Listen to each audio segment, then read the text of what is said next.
영국 주재 북한 대사관 태영호 공사가 입국하였습니다.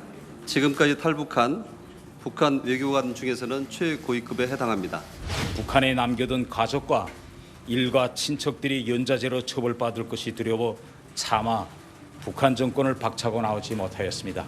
내부는 썩어 들어가고 있으며 대내외적으로 심각한 위기에 몰리고 있습니다. 낮에는 김정은 만세를 외치지만 저녁에는 집에서 이불을 쓰고 한국 영화를 보고 있는 것이 북한의 현실입니다.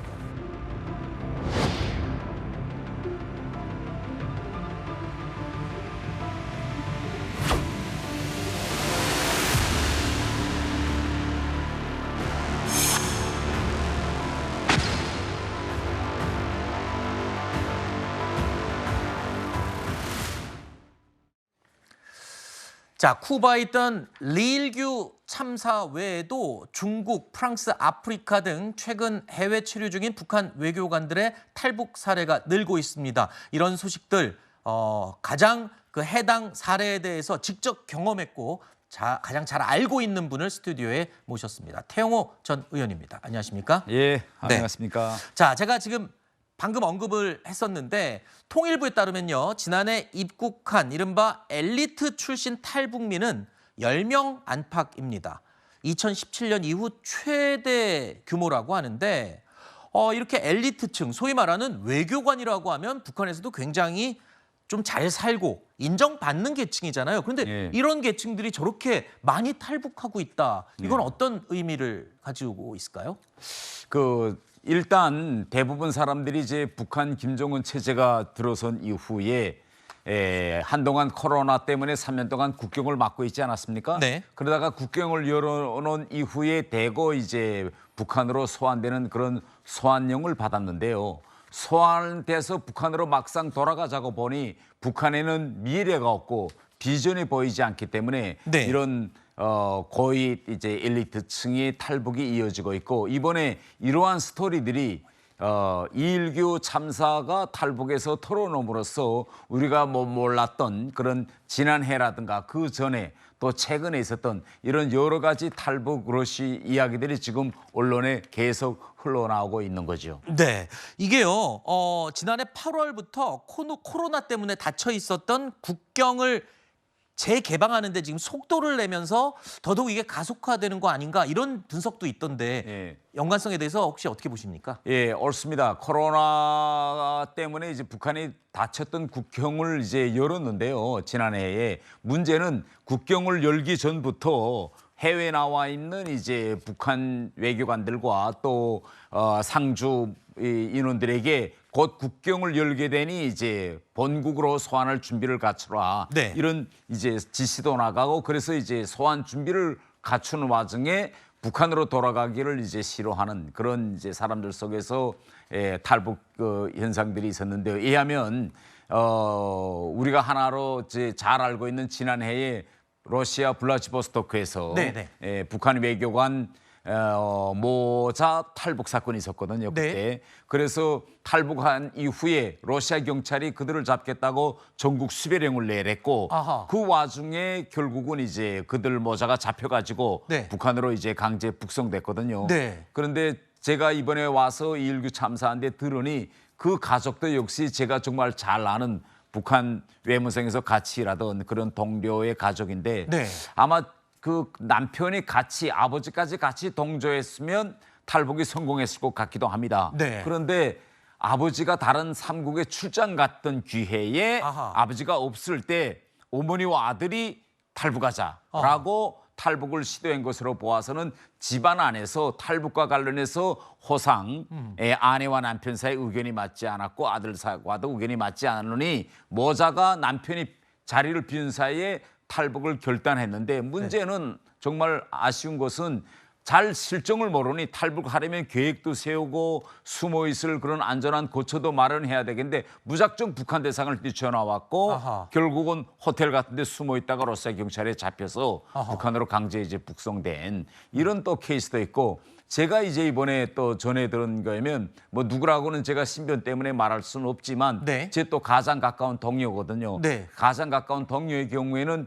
또 딸이 네. 무조건 자리를 찾아서 대한민국으로 간다라고 탈북했다는 거예요. 최근 일인가요? 예. 아하. 그런- 처음 지금 공개하시는 예, 건가요? 처음 공개하는 겁니다. 그런데 부모의 입장에서는 아무리 그래도 나는 못 가겠다. 그래서 딸은 탈북했는데 본인은 또 북한으로 또 돌아간 이런 좀 또 케이스도 있고. 그런 경우는 그러면은 딸만 지금 탈북을 하고 지금 북한에 남아 있는 그분은 아까 파악이 됩니까? 온 가족이 다 해외에 있었는데, 해외에 있었는데. 해외에서 대사관에서 근무하고 아하, 있다가 외교관이군요. 그러면. 외교관이죠. 근데 딸만 나는 자를 차서 간다라고 뛰쳐나갔거든요. 나가니까 부모가 따라간 것이 아니라 아이고 아하. 난 아니다라고 평양으로 자진 또 돌아간 케이스도 있고. 그러면 어떻게 됩니까? 그런 분들은. 글쎄요, 뭐 일단 딸이 이제 탈북했기 때문에 딸에 대한 교양을 잘못했다 이렇게 돼서 처벌을 받을 거는 아하. 그건 명백한데 본인은 뭐 부모는 북한으로 돌아갔기 때문에 뭐 지방 추방이라든가 이런 극단적인 처벌까지는 받지 않을 것 같고요. 이번에 2.19 참사가 또 이야기하지 않았습니까? 쿠바 대사관인 경우에도 좀 문제인데 쿠바 대사관의 대사의 손주가 탈북했다는 겁니다. 아하. 그래서 하니까 대사가 바쁘니까 이제 쿠바 측에 연락해서 결국은 손주는 잡힌 거죠. 아하. 그래서 결국은 북한으로 강제 북송됐고, 그래 최근에 뭐 이런 일들이 비일비재하고 어제 또 언론에도 나오지 않았습니까? 프랑스에서도 또 네. 외교관 가족이 탈북했는데 이건 두 가족입니다. 두 가족이 지금 탈북해서 현재는 지금 안전한 곳에서 지금 보호를 받고 있다고 하는데 미국에 갈지 또 유럽에 남을지 아하. 한국에 올지 이거는 아주 현 상황에 대해서는 제가 좀 아는 바 있고 이런 알겠습니다. 현상들이 지금 곳곳에서 나타나고 있죠. 자, 태공사님께서 지금 언론에 최초로 언급을 해주신 부분, 이거는 그분의 신상 때문에 누구라고는 밝힐 수는 없지만 어느 나라의 외교관 이시고 그 딸이 혼자 탈북을 했고 본인은 평양으로 지금 복귀를 한 상태다. 네. 아, 글쎄요. 이게요, 최근에 이런 보도가 또 있습니다. 미국을 담당했던 이 외교관이 총살을 당하고 또 다른 주요 국가를 담당했던 중국을 담당했던 외교관도 총살을 당한 것으로 확인이 됐다라는 보도가 나왔어요.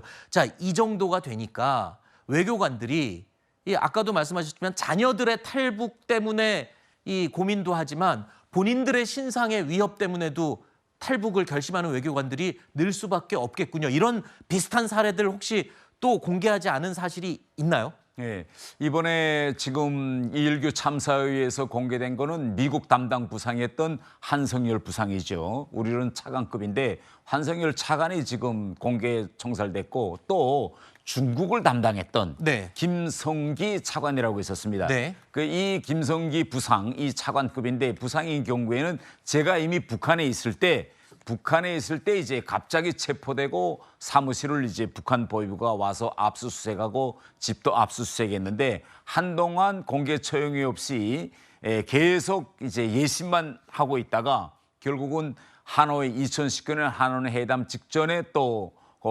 총살했는데 이렇게 놓고 보면 미국이라는 큰 외교 축과 또 중국이라는 큰 외교 축의 양축의 수장을 결국은 다 간첩 혐의에 걸려서 공개 처형했다는 거 아닙니까? 그래서 지금 북한 외교가 대단히 위축되고 있고 이런 상황이면 뭐 언제 자기 목이 날아갈지 모르는 이런 상황도 있고 또 하노이에서 또 추방된 사례도 있었다고 얘기가 살짝 아까 언급을 하셨는데 그건 예. 무슨 얘기인가요? 이것도 처음 공개하시는 건가요? 이것도 지금 처음 제가 공개하는 건데 하노이 회담이 결국은 결렬됐습니다. 그래서 끝났는데 이와 관련해서 결렬된 이후에 어마어마한 지금 처벌이 이어졌거든요. 숙청이 있었군요. 네, 그래서 우선 우리가 다 알고 있는 것처럼 하노이 회담을 주도했던 김혁철 참사, 네. 우리를 말하면 차관급인데 김혁철 참사도 북한에서는 혁명화라고 하는데 이건 지방 추방입니다. 그래서 지방 그 현지에서 강직돼서 지방에 추방됐고 그다음에 통일전선부에서 나왔던 김성해 과장도 추방됐는데 뭐 그분들이 이제 없어졌기 때문에 추방된 사건은 우리가 잘 알고 있습니다. 그런데 이번에 이제 제가 새롭게 들은 건 뭔가면 그때 당시 김정일의 통역을 네. 신혜영이라는 젊은 여성 통역관이 통역을 했었습니다. 혹시 그 사람도 추방 또는 네, 추방이 됐나요? 추방됐다가 최근에 이제 다시 복귀했다고 합니다. 그러니까 김혁철, 김성애, 그다음에 신혜영인데 이거 추방된 사례를 들어보니까 제가 너무 정말 어처구니 없는 게 뭔가면 트럼프 대통령하고 통역하던 이런 와중에 트럼프 대통령이 어떤 대목에서는 잘 이해를 못했다고 합니다. 이게 무슨 소리일까 이렇게 되니까 트럼프 통역에 나왔던 이현양 미 국무부 통역 과장이죠. 이분이 트럼프에게 대통령님 이건 이런 말입니다라고 몇 번 수정 정정 통역을 했다고 합니다. 그런데 회담이 끝난 후 김정은이가 통역을 저렇게 한심하게 했다 이러면서 또 신혜영도 이제 지방으로 날렸다는데 저런 걸 보면서 통역이라는 건 잘할 수도 있고 또 때로는 상대방 통역이 이런 건 좀 이렇게 이야기해드리면 대통령이 더 잘 이해할 수도 있다 이렇게 좀 끼어들어서 할 수도 있거든요. 이걸 가지고 저렇게 지방으로까지 추방하는 이런 사례를 보면 정말 북한 외교관들은 파리 목숨과 같다 이렇게 말할 수 있겠습니다. 알겠습니다. 자, 최근에 북한 외교관들의 탈북이 줄을 잇고 있다라는 소식을 전해드리면서 오늘 채널A의 뉴스에잇 라이브가 단독으로 2가지 새로운 공개되지 않은 소식을 저희가 알려드렸습니다. 일단 태영호 전 의원께서 잘 알고 있는 북한 외교관 누구라고 신상은 밝힐 수가 없습니다.